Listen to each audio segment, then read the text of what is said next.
কিংবা এই বক্তব্য দেশবাসীর জন্য নিশ্চয়ই এক ধরনের শান্তির বার্তা নিয়ে আসবে, নিশ্চয়ই এক ধরনের দিক নির্দেশনামূলক। যেহেতু আইএসপিআর এর পক্ষ থেকে বলা হয়েছিল সব রাজনৈতিক দল বা রাজনৈতিক নেতৃত্বের সঙ্গে আলাপ আলোচনার ভিত্তিতে জেনারেল ওয়াকারুজ্জামান সেনাবাহিনী প্রধান কথা বলবেন এবং কথা বলেছেন তিনি তাদের সঙ্গে। সেই সব পরিপ্রেক্ষিতে দেশের আগামী দিনগুলো কেমন হবে এক ধরনের বার্তা পাওয়া যাবে।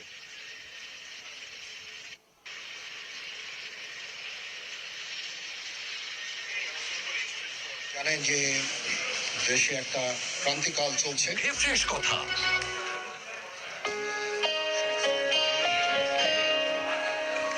আমন্ত্রণ করেছিলাম, ওনারা এখানে এসেছেন, আমরা একটা সুন্দর আলোচনা করেছি। সেখানে আমরা সিদ্ধান্ত নিয়েছি যে একটা ইন্টারিম গভর্নমেন্ট আমরা ফর্ম করব এবং ইন্টারিম গভর্নমেন্টের মাধ্যমে এদেশের সমস্ত কার্যকলাপ চলবে। আমরা এখন মহামান্য রাষ্ট্রপতির কাছে যাব যে এই ইন্টারিম গভর্নমেন্ট ফর্মের ব্যাপারে ওনার সাথে আলোচনা করে আমরা একটা ইন্টারিম গভর্নমেন্ট ফর্ম করে দেশ পরিচালনা করব। আমি আপনাদের কথা দিচ্ছি, সমস্ত হত্যা, সমস্ত অন্যায়ের বিচার আমরা করব।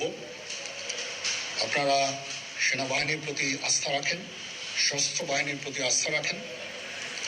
আমি সমস্ত দায়িত্ব নিচ্ছি, আপনাদের জানমাল, এবং আপনাদেরকে আমি কথা দিচ্ছি যে আপনারা আশাহত হবেন না।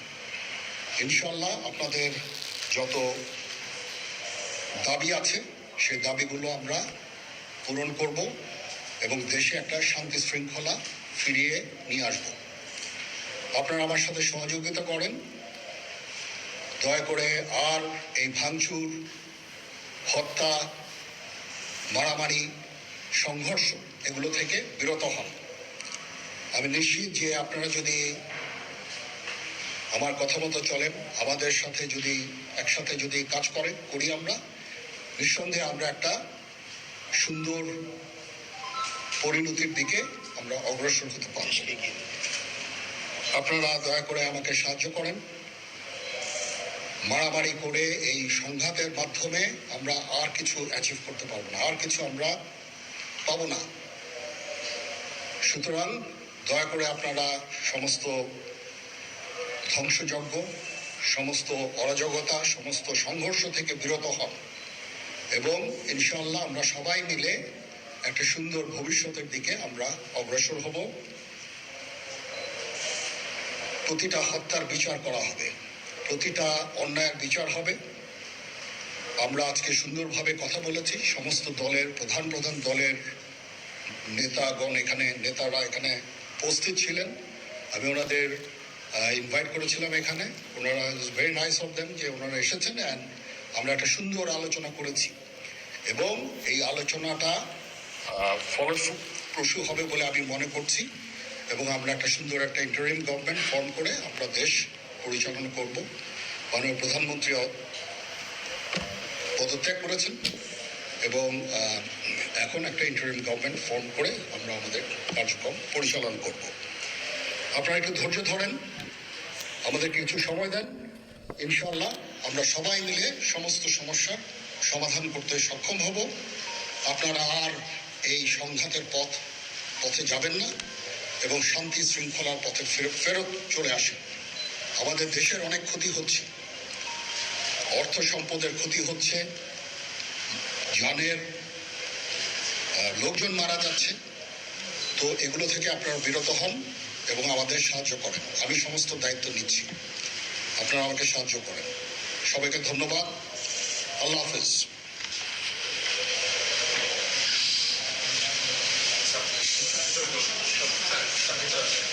আপনারা কি কোনো প্রশ্ন করতে চান?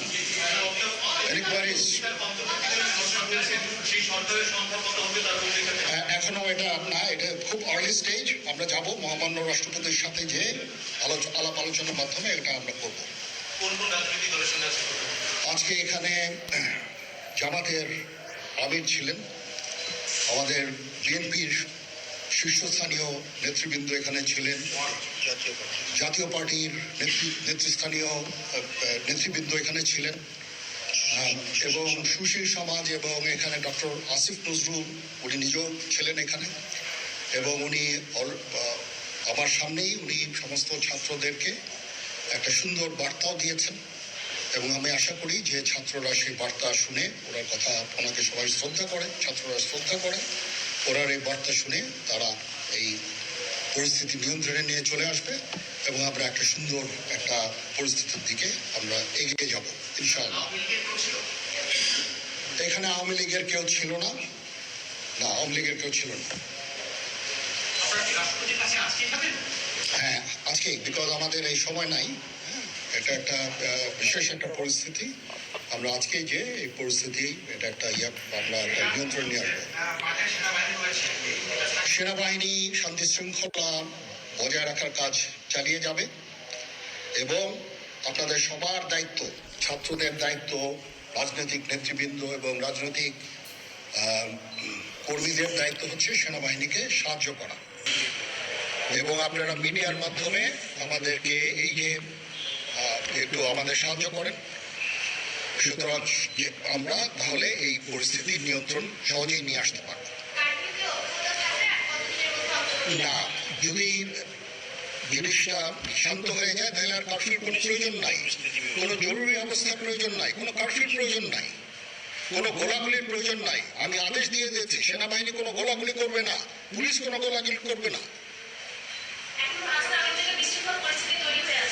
আমি আশা করছি যে আমার এই বক্তব্যের পরে পরিস্থিতি উন্নতি হবে, আমরা একটা সুন্দর পরিবেশের দিকে যাচ্ছি।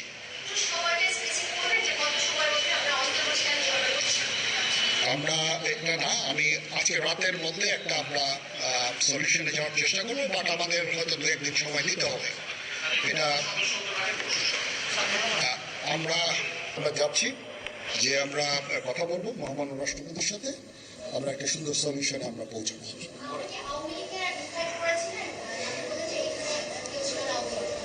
পরিস্থিতি ছিল সময় খুব কম ছিল, আমি যাদেরকে পেয়েছি অনেককেই আমি বলেছি সবাই নতুন, বাট প্রধান রাজনৈতিক দলের সমস্ত নেতৃস্থানীয় নেতৃবৃন্দরা এখানে ছিলেন, তাদের সাথে আমি কথা বলেছি এবং ওনারা সবাই আমাদের এই প্রস্তাবে, এই যে আমরা যে আলোচনা করছি, সবাই এটাতে রাজি হয়েছে। এখানে মমিনুল হক সাহেব ছিলেন, এখানে জামাতের আমির ছিলেন, জুনায়েদ সাকি উনি ছিলেন, তারপরে ডক্টর আসিফ নজরুল ছিলেন। আমরা সবাই মিলে এবং সবাই আমরা এটাতে একমত পোষণ করেছি। এখন ছাত্রদের কাজ হচ্ছে যে শান্ত হওয়া এবং আমাদেরকে সাহায্য করা। আমি তো বলছি এতক্ষণ আমার এই বক্তব্যের ছাত্রদের প্রতিনিধি বলতে আমি এখন ওনাদের কাউকে পাইনি। আমি ডক্টর আসিফ নজরুলকে রিকোয়েস্ট করেছি, যেহেতু ওনাকে ছাত্ররা শ্রদ্ধা করেন এবং উনিও একটা সুন্দর একটা ভিডিও মেসেজ উনি দিয়েছেন ছাত্রদের জন্য। আমি আশা করব যে এই ভিডিও মেসেজটাও কাজে ইয়াদ হবে।